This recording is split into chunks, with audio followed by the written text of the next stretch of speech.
Salut les sportives et les sportifs motivés. Tu crois boire assez quand tu fais du sport? La plupart des gens me répondent oui, puis se rappellent d'une séance où tout a cramé au bout de 30 minutes. La bouche sèche, la tête un peu lourde, les jambes molles. On met ça sur le dos d'une mauvaise journée. En réalité, c'est souvent juste un problème d'hydratation mal géré. Et la bonne nouvelle, c'est que ça se corrige vite avec des repères simples et un peu de méthode. Mais avant, je te propose de télécharger gratuitement notre guide sur les boissons d'effort. Tu as le lien dans la description. On va droit au but. Il n'existe pas un chiffre magique qui marche pour tout le monde. Les fameux 2 litres par jour, c'est pratique à mémoriser, mais c'est faux pour un sportif.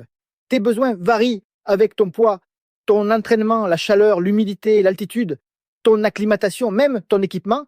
Tu peux perdre 0,5 litres de sueur par heure sur une séance tranquille et dépasser 2 litres par heure en effort long et chaud. Donc oui, la question n'est pas combien faut-il boire en général, mais combien faut-il boire pour moi aujourd'hui. La base, c'est de te donner un réservoir quotidien. Prends 40 millilitres par kilo de poids corporel sur une journée sans effort intense. 60 kg, 2,4 litres. 70 kg, 2,8 litres. 80 kg, 3,2 litres. Ça, c'est le plancher. Ensuite, on ajoute ce que tu perds à l'entraînement. Et là, je ne te demande pas de deviner. Je te donne une méthode factuelle que tu peux tester dès demain.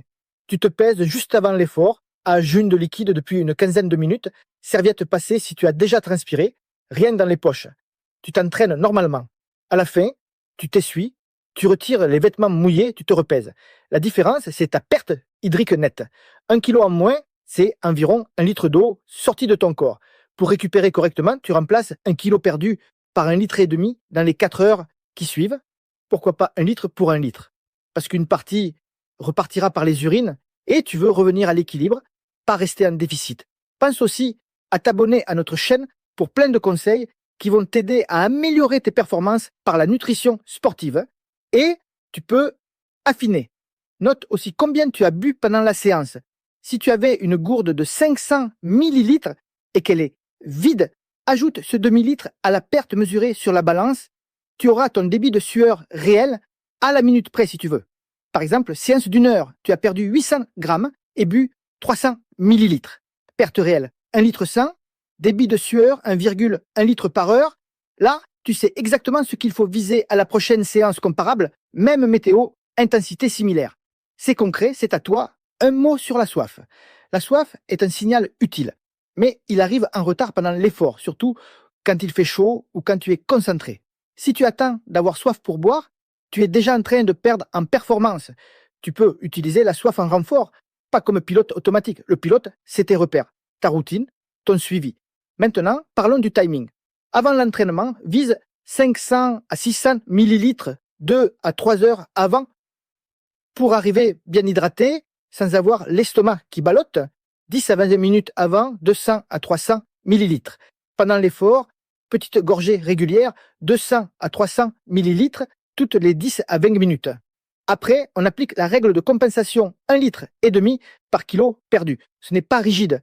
Tu ajustes avec ton débit de sueur personnel et les conditions du jour. Dis-moi en commentaire si tu appliques déjà ces premiers conseils que je viens de te donner ou si tu fais au petit bonheur la chance. Tout ça, c'est pour l'eau. Mais la sueur, ce n'est pas que de l'eau. Tu perds aussi du sodium, du potassium, du magnésium. Le sodium, c'est le chef d'orchestre. Il retient l'eau dans le compartiment extracellulaire, stimule la soif, stabilise la conduction nerveuse. Si tu bois uniquement de l'eau pendant une longue séance, surtout par forte chaleur, tu peux diluer ton sodium sanguin. C'est l'hyponatrémie, pas un truc théorique. Ça arrive en course, en trail, en triathlon. Ça commence par des nausées, des maux de tête, des gonflements des doigts. Ça peut devenir sérieux. Donc, sur les efforts au-delà d'1 heure ou quand il fait chaud, vise une boisson avec électrolyte. Un apport autour de 300 à 600 mg de sodium par litre fonctionne bien pour la majorité. Si tu es un gros salty sweater, tu peux monter un peu plus. Le potassium et le magnésium sont utiles aussi, mais ne compensent pas un déficit en sodium. Concrètement, tu as plusieurs options. Boisson isotonique du commerce, pratique et dosée. Pastilles d'électrolyte à dissoudre, simple à transporter. Mélange maison si tu sais doser et que tu tolères bien. Si tu préfères l'eau plate, tu peux compléter par du sel dans l'alimentation solide prise pendant l'effort. Mais fais simple, teste à l'entraînement, pas le jour de la course. Parlons contexte. Course à pied en ville, 10 degrés, séance d'1 heure. Tu vas tourner à 0,5 à 1 litre par heure selon l'intensité. Même coureur, 28 degrés et humide.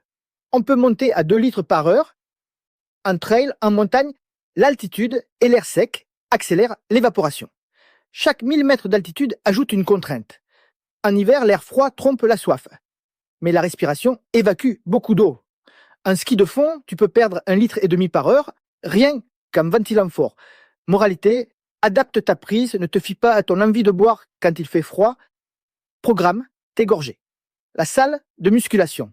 Souvent, on sous-estime l'hydratation. On transpire moins qu'en course, mais l'effort intermittent, les séries lourdes, la ventilation intense, tout ça consomme de l'eau. Tu peux viser 200 ml entre les blocs, plus un bon préchargement. Et si tu fais du cheat, on retombe sur les repères d'endurance, 200 à 300 ml, toutes les 10 à 15 minutes. Sport collectif, football, basket, rugby, beaucoup de sprints, de changements de direction, peu de pauses longues. Ça se joue à la gourde sur le côté, à chaque arrêt de jeu. Tu n'auras pas une routine parfaite toutes les 10 minutes, mais tu peux viser un demi-litre par mi-temps par temps tempéré et monter au-delà d'1 litre par mi-temps en chaleur. Là encore, électrolyte utile, surtout si tu enchaînes les matchs. Cyclisme. L'avantage, c'est que tu peux transporter plus de liquide. L'inconvénient, c'est que le vent trompe la perception de chaleur. En montée, tu chauffes vite. 2 bidons de 750 ml sur 2 heures l'été, ce n'est pas excessif, c'est souvent juste. En descente, on boit quand même si on a moins chaud. La gestion se fait sur la durée totale, pas sur la sensation du moment. Natation. Tu ne sens pas la sueur, mais tu la produis. L'eau de la piscine rafraîchit la peau, masque la perception. On boit avant, on boit après. Et si la séance dépasse 1 heure, on boit aussi au bord du bassin. Parlons erreur fréquente. Première erreur, partir à sec. Tu n'as rien bu de la matinée, tu arrives à la séance, tu avales un demi-litre d'un coup et tu pars. Réflexe compréhensible, mauvais plan, tu vas balloter, tu n'absorberas pas tout, tu courras aux toilettes. Mieux vaut répartir. Deuxième erreur, surconsommer de l'eau pure pendant des heures, tu te sens vertueux mais tu dilues ton sodium. Troisième erreur, confondre hydratation et boisson sucrée. Une boisson très sucrée ralentit l'absorption si elle est trop concentrée. Quatrième erreur, oublier l'après. Tu finis, tu ranges, tu papotes, tu t'étires et tu n'as rien bu depuis 20 minutes. Alors que la fenêtre de récupération s'ouvre maintenant. Cinquième erreur, ne jamais tester. Tu achètes une nouvelle boisson la veille de la course. Mauvaise idée. Teste à l'entraînement, toujours. Je suis curieux. Dis-moi en commentaire quelle erreur as-tu faite dernièrement. Et abonne-toi à notre chaîne pour éviter d'autres erreurs fatales. Mythe maintenant. Plus je bois, mieux c'est. Faux. L'eau glacée est obligatoire pour se refroidir. Pas nécessaire. L'eau trop froide peut gêner l'estomac chez certains. Le café déshydrate. À dose modérée, non, pas au point d'annuler ton hydratation, surtout si tu es habitué. La bière réhydrate. Non, sympa après, mais ce n'est pas de la récupération. Les électrolytes, c'est du marketing. Essaie une longue sortie sans par chaleur, puis refais la même avec un apport correct. Tu sentiras la différence. Je te donne maintenant des mini-scénarios que tu peux copier-coller dans ta routine. 10 km en course à pied, météo tempérée. La veille, tu bois normalement, couleur d'urine jaune pâle. Le matin, un grand verre à jeun, puis un autre au petit-déj. 2 à 3 heures avant, 500 ml. 20 minutes avant, 200 ml.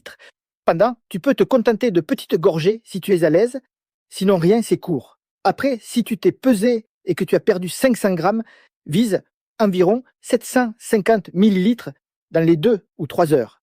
Semi-marathon par 25 degrés. Préchargement la veille et le matin.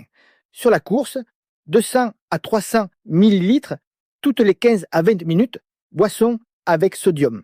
Pèse-toi sur un entraînement de même durée pour calibrer tes volumes.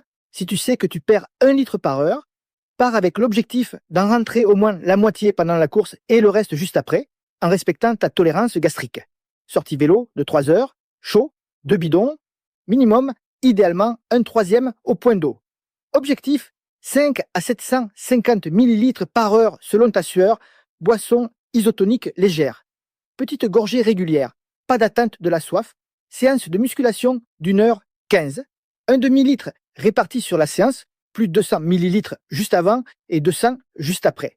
Si tu fais du circuit training, monte à 800 millilitres à 1 litre sur l'ensemble, surtout si la salle est chaude. Trail en montagne, 4 heures, altitude. Commence hydraté, prends des électrolytes, vise 6 à 800 millilitres par heure en moyenne, plus si tu montes fort au soleil. À l'altitude, la respiration sèche plus vite, programme tes prises avant d'avoir froid ou d'oublier. Un mot important sur la tolérance digestive. Ton estomac s'entraîne comme tes muscles. Si tu veux boire 200 à 300 millilitres toutes les 10 minutes en course, il faut que tu aies déjà pratiqué ça à l'entraînement. Commence petit, augmente progressivement. Teste la température de la boisson, tiède chez certains, frais chez d'autres. Évite les boissons très concentrées en sucre si elles te ballonnent. La clé, c'est de trouver ton combo volume, fréquence, composition et de le répéter jusqu'à ce que ton système digestif dise oui automatiquement. Au quotidien, fais simple, répartis ton eau sur la journée. Un verre au réveil, un verre à chaque repas, un verre au milieu de la matinée, un autre au milieu de l'après-midi. Complète avec des aliments riches en eau, fruits, légumes, soupe. Surveille la couleur de tes urines. Si c'est jaune pâle la plupart du temps, tu es bien. Si c'est foncé, augmente. Si c'est transparent toute la journée, tu es peut-être en excès. Et non, je ne te demande pas de devenir obsédé. Je te propose juste un tableau de bord simple. Petit aparté pour les femmes.